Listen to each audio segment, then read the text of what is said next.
What's up YouTube, my name is Single Player Nacho and welcome to another edition of Before and After, where we examine very early versions of games, pre-alphas, pre-builds, whatever you want to call them, and we compare them to the very final product we're given. In today's episode we're going to be checking out Resident Evil 4, one of my most revered games. I don't think I've ever played a game as many times as I have Resident Evil 4. So naturally I was very interested into seeing the very beginning of development for this game because there has to be so many things that have changed in order to make a product so perfect. Well, my initial suspicions were true because the initial writer for Resident Evil 4 was ashamed of the very first prototype for Resident Evil 4. Before we get into that, let's check out some side-by-side comparisons from the pre-alpha to the final Resident Evil 4.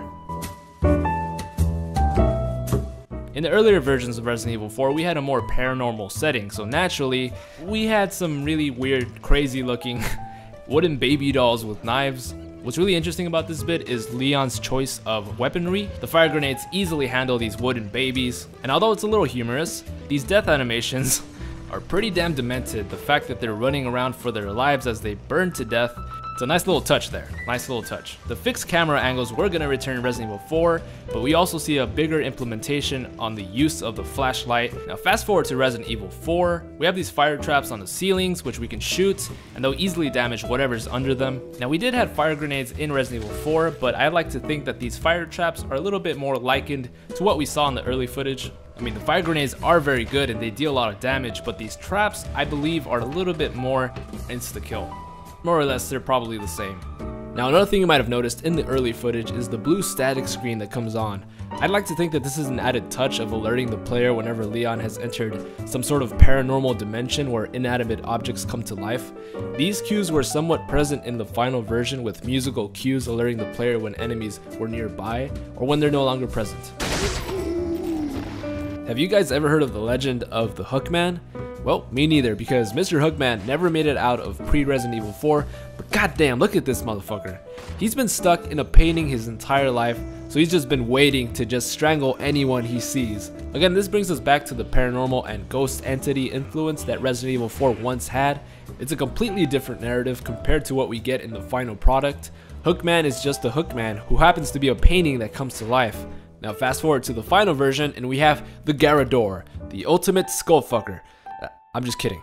The Garrador has more depth and an actual purpose in being an insanely lethal weapon. His eyes had to be shut in order to balance out his killing skills. Cause hey, just imagine how OP the Garrador would be if he had his sight. Now I'm not the only one that's actually saying this. As I said earlier, the writer behind Hookman was ashamed because Hookman had no real backstory. He's just a spooky ghost. I'm not saying El Garrador is the final version of Hookman, but they're pretty similar, give or take. You can see the QuickTime events were always embedded into this game's DNA, even in the early days.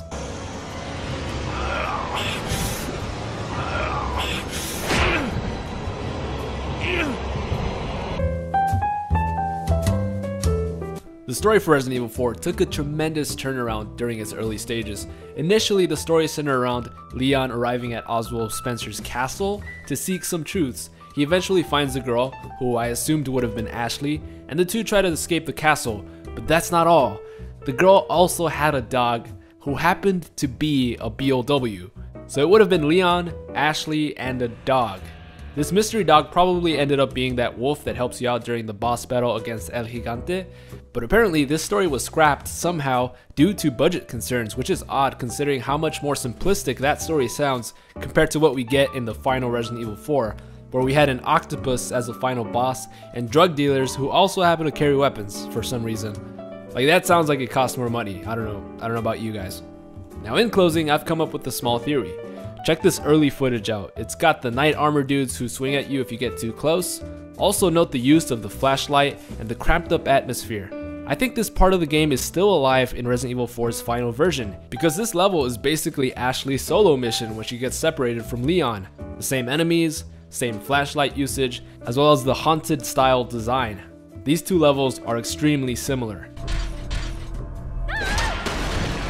Well, that about does it for this edition of Before and After. Do you guys have any recommendations for this series? Be sure to comment down below and like this video if you enjoyed. Don't forget to subscribe, and as always, stay single.